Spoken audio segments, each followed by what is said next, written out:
Amado hermano, gracias al Señor porque usted tiene trabajo, porque puede alimentar a sus hijos. Dice la palabra de Dios en el Salmo 128, versículo 2, cuando comieres el trabajo de tus manos, bienaventurado serás y te irá bien.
Y así es, amados hermanos, seguimos sonriendo, seguimos disfrutando, seguimos regocijándonos en el Señor porque tenemos sus promesas que son, amados hermanos, una realidad en nuestra vida. Por eso el gozo del Señor es nuestra fortaleza. Cuando usted esté abatido, entristecido, con un nudo en la garganta que no puede más, de todas las penas, las angustias que usted esté pasando, recuerde, el gozo del Señor es nuestra fortaleza. Esto es como cuando usted va al médico y le dicen, mira señora, usted tiene anemia, pero ¿sabe qué?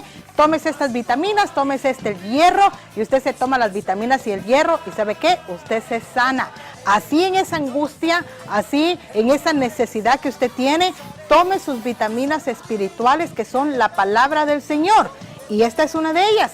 El gozo del Señor es nuestra fortaleza. Tal vez usted está apesadumbrado diciendo, no, ya no puedo más.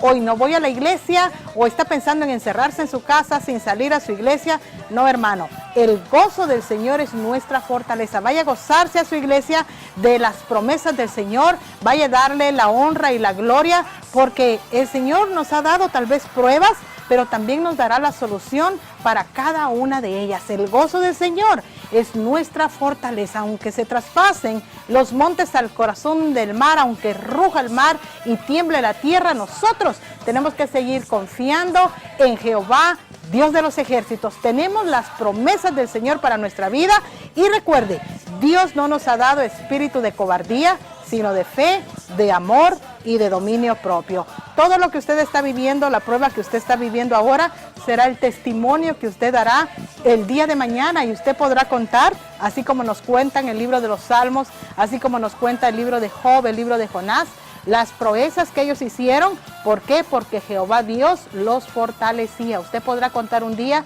su testimonio de cómo Dios lo libró de todas sus angustias. Igual que David, usted va a decir, gustad y ved que Jehová Dios es bueno, es dichoso el hombre y la mujer que confíen en él. Dios no nos ha dado espíritu de cobardía, sino de fe, de amor y de dominio propio. Seguimos dándole, amados hermanos, las promesas del Señor en su vida. ¿Cuáles son esas promesas? ¿Cómo aplican esas promesas a mi vida? Porque hoy las necesito tanto y tengo tanta necesidad de escucharlas. Hace años, amados hermanos, yo tenía tanta necesidad de escuchar la palabra de Dios que sintonizaba la radio, perdón, y escuchaba la palabra del Señor y eso me fortalecía. Tal vez hay alguno por ahí que tenga esa sed de escuchar cuáles son las promesas de Dios para su vida. Usted se quiere fortalecer en la palabra de Dios. Amados hermanos, aquí están las promesas de Dios para su vida. Dios puede hacer lo imposible. De acuerdo al libro de Lucas capítulo 18, versículos 27, Él les dijo, lo que es imposible para los hombres es posible para Dios. Usted haga todo lo que humanamente es posible para usted en cualquier situación que se encuentre. Tal vez un problema familiar, un problema médico, un problema económico, un problema sentimental. Yo no sé qué es lo que usted está pasando, pero recuerde, usted haga la parte humana. Todo lo que usted pueda, agótelo al máximo. ¿Y sabe quién va a ser la otra parte? El Dios de los imposibles. ¿Acaso hay alguna cosa difícil para Dios? ¿Hay algo que Dios no pueda hacer? No, amados hermanos, Él ha prometido que Él es el Dios de los imposibles. Lo que es imposible para los hombres es posible para Dios, así es que eche mano de eso. Ya le conté yo la historia de un cliente nuestro que vino a nuestra oficina, valga la redundancia, que debía taxes, como $8,000 de taxes, porque en los años 85 este pobre muchacho se dedicó a la mala vida, podemos decir, a drogas, a alcohol. Se regresó hasta su país de origen. Él había nacido acá, pero era de descendencia mexicana, y allá estuvo por muchos años hasta que el Señor lo tocó. Después de unos 20, 25 años, regresó a Estados Unidos, pero llevaba una deuda de $8,000 por taxes que no había pagado en el 85. Y el Dios de los imposibles hizo el milagro. Llamamos al IRS para decirle, oiga, esto y esto le pasó a él. ¿Hay alguna manera que le condonen la deuda, que le perdonen las penalidades, las multas y esta gran cantidad que él no la pague? Nos dijeron, no, nadie te puede librar. Aquí solo el presidente de los Estados Unidos te puede quitar la deuda. ¿Y sabe qué le dije yo al hermano? No se preocupe, hermano. Si el presidente puede quitarla, vamos a escribirle al presidente y el resto lo va a hacer Dios. ¿Y sabe qué sucedió? Recibió una carta de la IRS diciéndole, no tienes ningún saldo con nosotros. Tu deuda fue perdonada. El Dios de los imposibles, amados hermanos. Por eso le digo, usted haga lo que humanamente es posible. Dios va a hacer el resto. Si le han dicho, tienes que tomarte estas vitaminas, estas medicinas, tienes que hacerte estos chequeos físicos, hágalo, porque eso es posible para los hombres. Pero el resto, que para usted es imposible, déjeselo en las manos del Señor. Pero usted haga su parte al pie de la letra y aún más. El Dios de los imposibles hará el resto. Dios nos ha prometido el perdón. Recuerde eso, esto es bien importante, hermanos. Porque miren, nosotros no somos diferentes que usted, que va ahí en su carro, que está en su casa. Somos de carne igual que usted. Y sabe, entramos en tentaciones, entramos en situaciones igual que usted. Mire, dice la palabra de Dios que cualquier pecado que nosotros hayamos cometido, en 1 de Juan 1:9, si confesamos nuestros pecados, Él es fiel y justo para perdonar nuestros pecados y limpiarnos de toda maldad. Le voy a decir esto. Hace algunos años atrás vino una hermana y me dice, hermana, casi me vuelvo loca. Yo no sé, desperté un día pensando en los pecados que había cometido, hermana, y ¿sabe qué? Me dice, estuve a punto hasta de irme a internar a un lugar para enfermos mentales porque yo ya no aguantaba con esa situación de la culpa de mis pecados. Y ¿sabe? El versículo bíblico que a ella le dio la libertad, el saber que ella había sido perdonada, porque esta hermana estaba en mucha dificultad. Mentalmente hablando, el enemigo la torturaba con los pecados que ella había cometido y ella ya había pedido perdón al Señor, pero ella no sentía que el Señor la haya perdonado hasta que se le dio 1 de Juan 3:20, porque para esto vino Cristo, para deshacer las obras del enemigo. Si tu corazón te redarguye de pecado, dile a tu corazón que mayor que Él es Dios, y Dios conoce todas las cosas. Esos versículos bíblicos la liberaron. Esa hermana, mire, se sentía tan liberada, tan contenta de saber que Dios había perdonado sus pecados. Yo no sé qué tipo de pecado usted tiene.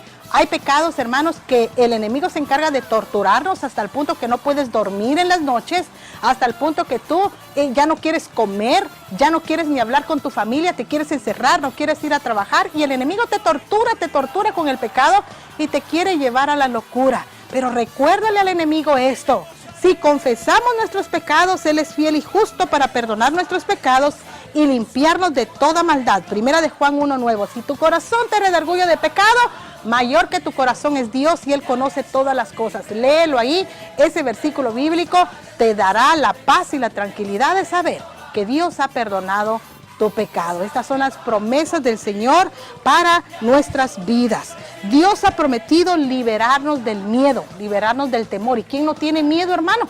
El primero en sentir miedo fue Adán, allá en el huerto del Edén. Usted recordará, no fue Eva la que dijo, tuve miedo.